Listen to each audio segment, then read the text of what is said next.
Hello दोस्तों, आपका बहुत बहुत स्वागत है हमारे यूट्यूब चैनल PYP और PEB में। दोस्तों, मैं कमलेश साहू और मैं आज आपको अपना प्रोफेशनल एग्जामिनेशन बोर्ड का जेल विभाग कार्यालय प्रधान मुख्य वन संरक्षक एंड राज्य वन विकास निगम LTD भोपाल के कंबाइंड रिक्रूटमेंट टेस्ट 2017 के प्रीवियस ईयर क्वेश्चन पेपर लेकर आया हूं। दोस्तों, आज के इस वीडियो में मैं आपको जनरल साइंस से संबंधित कुल 20 क्वेश्चनों पर डिस्कशन करूंगा। साथ ही साथ हर क्वेश्चन से रिलेटेड इंपोर्टेंट फैक्ट जो कि आगामी एग्जाम में पूछे जा सकते हैं या पूछे गए हैं को भी आपको बताता चलूंगा।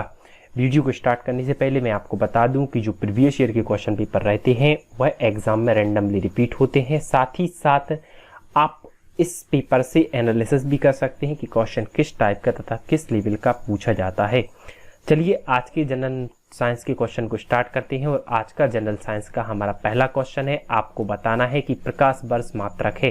तो दोस्तों, आपको याद रखना है कि प्रकाश वर्ष दूरी का मात्रक है। इस प्रकार इसका राइट आंसर हमारा थर्ड ऑप्शन दूरी होगा। दोस्तों, आपको याद रखना है कि एक प्रकाश वर्ष इक्वल्स टू 9.46 इंटू 10⁻15 मीटर होता है। यह क्वेश्चन भी व्यापम की प्रीवियस ईयर क्वेश्चन पेपर में पूछा गया है। मैं आपको पुनः बता दूं कि प्रकाश वर्ष दूरी का मात्रक है, आपको याद रखना है पारसेक भी दूरी का मात्रक है। एक प्रकाश वर्ष इक्वल्स टू 9.46 इंटू 10⁻15 मीटर होता है। बढ़ते हैं अगले क्वेश्चन की ओर और आज का हमारा दूसरा क्वेश्चन है, आपको बताना है कौन शिशु प्रजक तंतु है। तो दोस्तों, आपको याद रखना है कि मछली, छिपकली तथा मेढक ये सभी अंडज वाले होते हैं, अंडे वाले जंतु होते हैं। वहीं हमारा फोर्थ ऑप्शन मैन अर्थात मनुष्य शिशु प्रजक तंतु है। बढ़ते हैं तीसरे क्वेश्चन की ओर और हमारा तीसरा क्वेश्चन जो कि आपको बताना है एक साबुन का विलयन होता है। तो दोस्तों, आपको याद रखना है a soap solution is a alkaline nature अर्थात क्षारीय नेचर का रहता है। इस प्रकार आपको याद रखना है कि एक साबुन का विलयन क्षारीय नेचर का होता है। बढ़ते हैं अगले क्वेश्चन की ओर और आज का हमारा अगला क्वेश्चन जो कि हमारा चौथा क्वेश्चन है, आपको बताना है ह्यूलॉक गिवन इंडियाज ओनली एप पाया जाता है। तो दोस्तों, आपको याद रखना है कि ह्यूमान काजीरंगा राष्ट्रीय उद्यान में पाया जाता है। इस प्रकार इसका राइट आंसर हमारा सेकंड ऑप्शन होगा। दोस्तों, आपको याद रखना है कि काजीरंगा राष्ट्रीय उद्यान असम में स्थित है जो कि एक सींग वाले गैंडे के लिए प्रसिद्ध है। यह क्वेश्चन भी व्यापम की प्रीवियस ईयर क्वेश्चन पेपर में पूछा गया था कि बताइए एक सींग वाले गैंडे के लिए प्रसिद्ध नेशनल पार्क अर्थात राष्ट्रीय उद्यान का नाम कौन सा है। तो दोस्तों, आपको याद रखना है कि एक सींग वाले गैंडे के लिए प्रसिद्ध राष्ट्रीय उद्यान का नाम काजीरंगा राष्ट्रीय उद्यान है जो कि असम में स्थित है। यहीं पर ह्यूलॉक गिवन पाया जाता है। बढ़ते हैं अगले क्वेश्चन की ओर और आज का हमारा अगला क्वेश्चन जो कि पांचवा क्वेश्चन है, आपको बताना है बॉल बियरिंग प्रयोग किए जाते हैं। तो दोस्तों, आपको याद रखना है ball bearings are used to decrease friction अर्थात घर्षण कम करने के लिए हम बॉल बियरिंग का प्रयोग करते हैं। दोस्तों, आपको याद रखना है कि पैर और जमीन के बीच घर्षण बल के कारण ही हम पृथ्वी पर चल पाते हैं। अगर पैर और जमीन के मध्य घर्षण बल नहीं होता तो हम पृथ्वी पर नहीं चल पाते। तो इस प्रकार आपको याद रखना है कि बॉल बियरिंग का प्रयोग घर्षण कम करने के लिए किया जाता है। बढ़ते हैं छठवें क्वेश्चन की ओर और आज का हमारा छठवां क्वेश्चन है किसी वस्तु के आवेशित होने पर अधिक निश्चित परीक्षण है। तो दोस्तों, आपको याद रखना है कि किसी वस्तु के आवेशित होने पर अधिक निश्चित परीक्षण अर्थात रिपल्सन एवं प्रतिकर्षण इसका राइट आंसर होगा। बढ़ते हैं सातवें क्वेश्चन की ओर और आज का हमारा सातवां क्वेश्चन जो कि ह्यूमन फिजियोलॉजी से संबंधित है। आपको बताना है HCl अर्थात हाइड्रोक्लोरिक अम्ल का प्रमुख कार्य खलिस्तान है। तो दोस्तों, आपको याद रखना है कि हमारे आमाशय में हाइड्रोक्लोरिक अम्ल निकलता है जिसको हम जठर रस बोलते हैं, जिसकी pH वैल्यू 1.2 होती है जो कि स्ट्रॉन्ग अम्लीय प्रकृति का होता है अर्थात जिसे हम प्रबल अम्लीय प्रकृति का कह सकते हैं। तो दोस्तों, आपको याद रखना है कि HCl का प्रमुख कार्य पेप्सिन के निर्माण हेतु कम pH मान को बनाए रखना है। इस प्रकार इसका राइट आंसर हमारा सेकंड ऑप्शन होगा।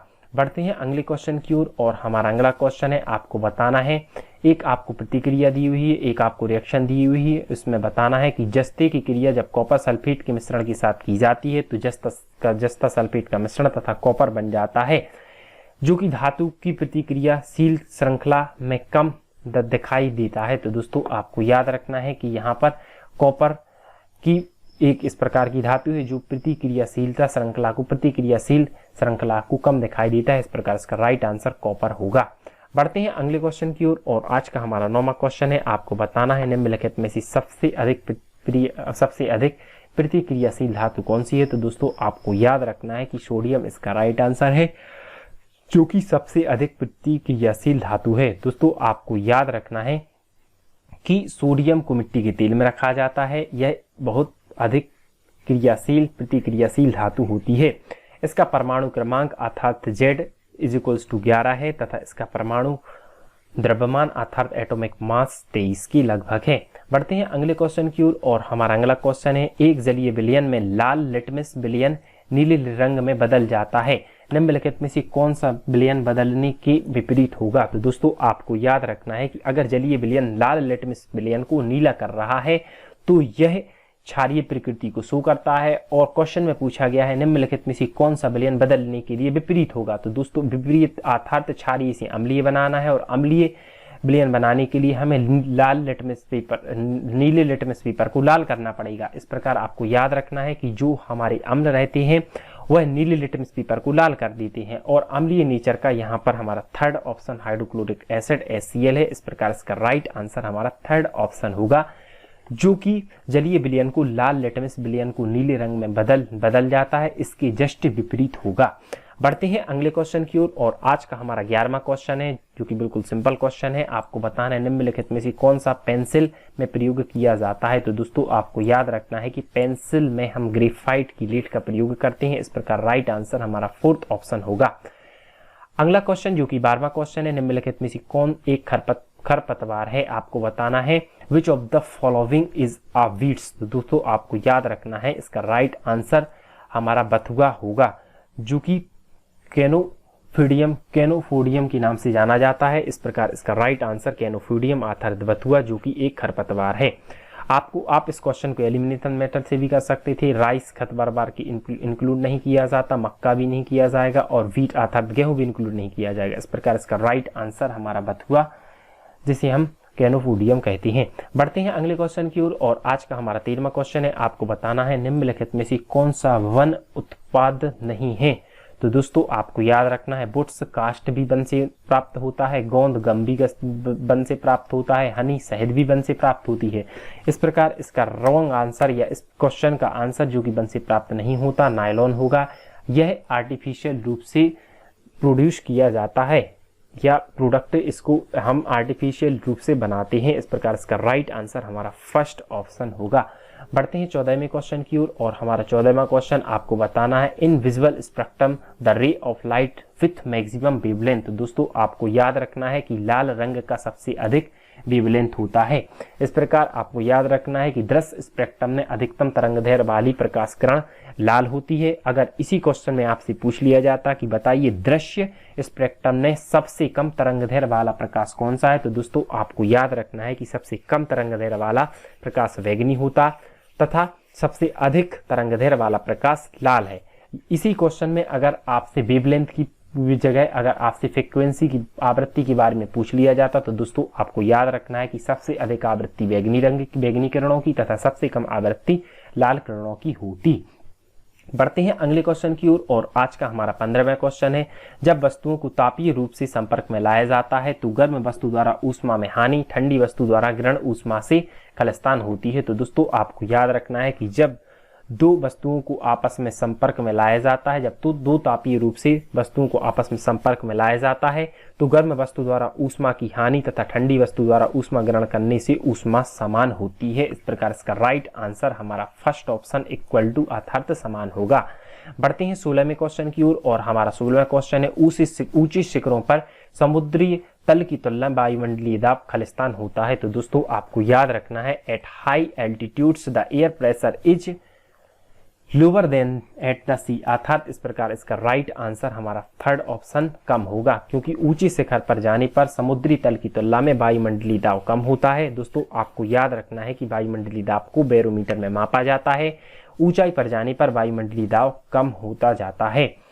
बढ़ते हैं 17वें क्वेश्चन की ओर और हमारा 17वां क्वेश्चन है एक युक्ति से प्रवाहित धारा निर्भर करती है। तो दोस्तों अगर आपने ओम का नियम पढ़ा होगा तो उसमें आपने पढ़ा होगा कि V = I × R।